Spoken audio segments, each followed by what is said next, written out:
Central Vista project पर रोक लगाने के लिए सुप्रीम कोर्ट में दायर याचिका आज खारिज हो गई। सुप्रीम कोर्ट ने यह कहते हुए इस याचिका को खारिज कर दिया है कि वह इस मामले में दखल नहीं देना चाहता। आपको पता है क्या कि यह सेंट्रल विस्टा प्रोजेक्ट क्या है?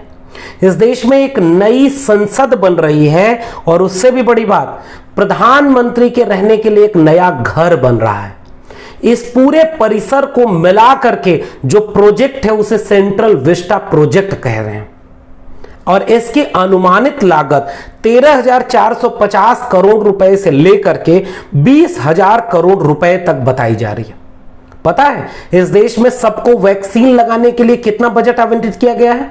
35,000 करोड़ रुपए का। और सेंट्रल विस्टा प्रोजेक्ट कितने का? लगभग 13,450 करोड़ रुपए से तकरीबन 20,000 करोड़ रुपए तक। और आज सुप्रीम कोर्ट कह रहा है कि हम इस मामले में दखल नहीं देंगे। और केंद्र सरकार ने इस नई संसद और प्रधानमंत्री के नए घर को एसेंशियल सर्विस के तहत डाल दिया है। एसेंशियल का मतलब समझते हैं आप? वह काम जिसे किसी भी हालत में रोका नहीं जा सकता, अति आवश्यक, अति जरूरी, अति अनिवार्य कार्य है सेंट्रल विस्टा प्रोजेक्ट।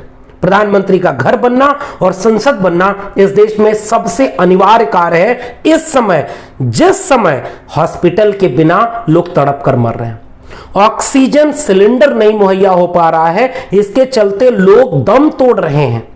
एक आईसीयू बेड या एक वेंटिलेटर न मिलने के चलते लोग हजारों की संख्या में अपना दम तोड़ रहे हैं।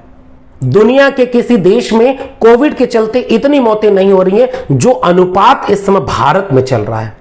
और इसकी वजह क्या है? ऑक्सीजन सिलेंडर, आईसीयू और दवाएं और वेंटिलेटर। आपने अपने देश की जनता को बुनियादी सुविधाएं नहीं दी और उसी समय आप कह रहे हैं कि नई संसद बनाना, प्रधानमंत्री का नया घर बनाना एसेंशियल सर्विस है, उसे किसी भी कीमत पर नहीं रोका जा सकता। वैक्सीन इस देश के हर नागरिक को कब तक लग जाएगी, इसकी कोई डेडलाइन नहीं है। ऑक्सीजन के बिना इस देश में अब कोई मौत नहीं होगी, इसकी कोई डेडलाइन नहीं है। हर जिले के सरकारी अस्पतालों में उचित डॉक्टर और दवाएं मुहैया हो जाएंगी, इसकी कोई डेडलाइन नहीं है। लेकिन प्रधानमंत्री का नया घर और नई संसद बन जाएगी, उसकी एक डेडलाइन तय कर दी गई है। अगले साल नवंबर और दिसंबर तक इस प्रोजेक्ट को पूरा कर लिया जाना है। जान की कीमत ज्यादा है या चुने हुए नुमाइंदों के बैठने और रहने के लिए घरों की कीमत? इमारतें क्या नागरिकों की जान से ज्यादा कीमती हो गई हैं? यह सवाल आप नागरिकों से पूछना है। विपक्ष लगातार सवाल उठा रहा है। दुनिया के देश लगातार इस पर पत्र पत्रिकाओं में प्रधानमंत्री मोदी और भारत की केंद्र सरकार के खिलाफ लिख रहे हैं।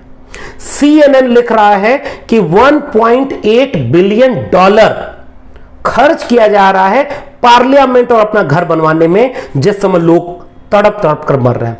डेली मेल लिख रहा है कि यह प्रधानमंत्री अपने प्राथमिकताओं को भूल गए हैं और ऐसा लगता है कि प्रधानमंत्री आत्ममुग्ध हो गए हैं। छवियां चमकाई जा रही हैं साहब। लोग जान से हाथ धो रहे हैं, अपनों को खोते जा रहे हैं।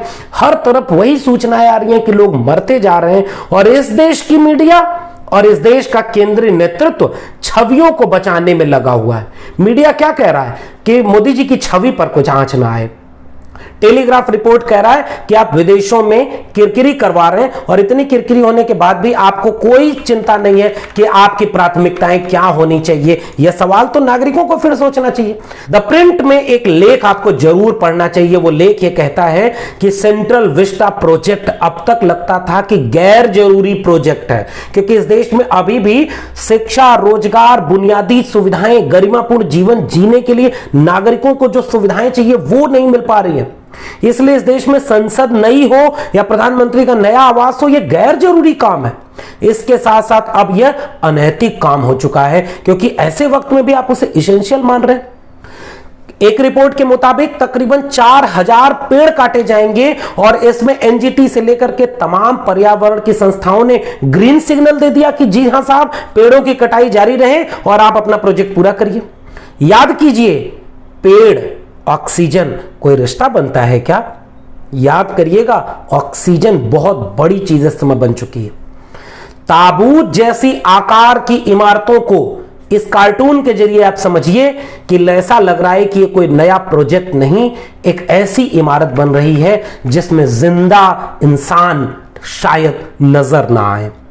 पीएम केयर फंड के नाम पर अरबों रुपया इस देश में चंदा मांगा गया था और द क्विंट की रिपोर्ट कह रही है कि 6300 वेंटिलेटर आने हैं जिनका कोई पता नहीं। दावा यह किया गया था कि पीएम केयर फंड से 50,000 वेंटिलेटर नए बनाए जाएंगे, उनकी कोई सूचना आपको मिली क्या? दुनिया के देशों में यह दावा किया जा रहा था कि भारत में पहली बार एक प्रधानमंत्री ऐसा हुआ है जो दुनिया में नाम कमा रहा है। जी हां साहब, आपका प्रधानमंत्री, हमारा प्रधानमंत्री दुनिया में नाम कमा रहा है। किस बात पर? कि सेंट्रल विस्टा प्रोजेक्ट को एसेंशियल बता रहा है और लोग तड़प तड़प के एक दवाई और ऑक्सीजन के चलते मर रहे हैं। दोनों बाहें फैला करके वो केवल रैलियों में भाषण ही नहीं देता है, दोनों बाहें फैला करके वो विदेशों से मदद मांग रहा है और जितनी मदद आ रही है दोनों बाहें फैला करके उसे स्वीकार कर रहा है। ऑक्सीजन सिलेंडर विदेशों से मंगाए जा रहे हैं, ऑक्सीजन कंसंट्रेटर विदेशों से आ रहा है और दवाएं विदेशों से आ रही हैं। ठीक बात है, जब जब मनुष्यता पर संकट पड़ा है एक देश दूसरे देश की मदद करता है, विदेश मदद करता है, भारत भी कई बार दूसरे देशों की मदद करता है।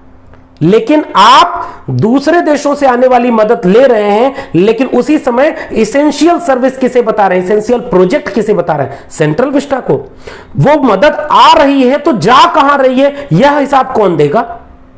हिसाब तो इस देश के नागरिकों को इस बात का भी लेना चाहिए कि 8,400 करोड़ रुपए का हवाई जहाज किसको उड़ने के लिए आया था? 2500 करोड़ रुपए का राम मंदिर किसके लिए बन रहा है? 3000 करोड़ रुपए की सरदार पटेल की मूर्ति किसके लिए बनी?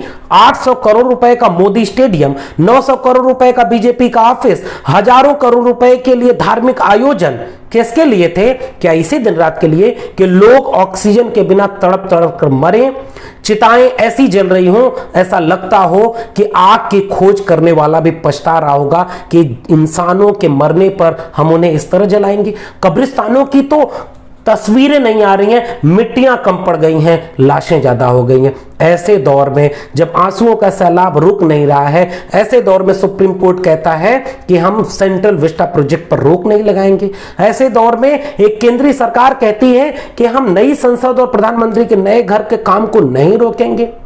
सवाल आपको सोचने हैं कि आपकी छवि, प्रधानमंत्री की छवि, एक नागरिक की छवि, इनके बीच में कहां आप खड़े हैं? क्या आप सही सवालों तक जा पा रहे हैं या नहीं? सोचिएगा जरूर।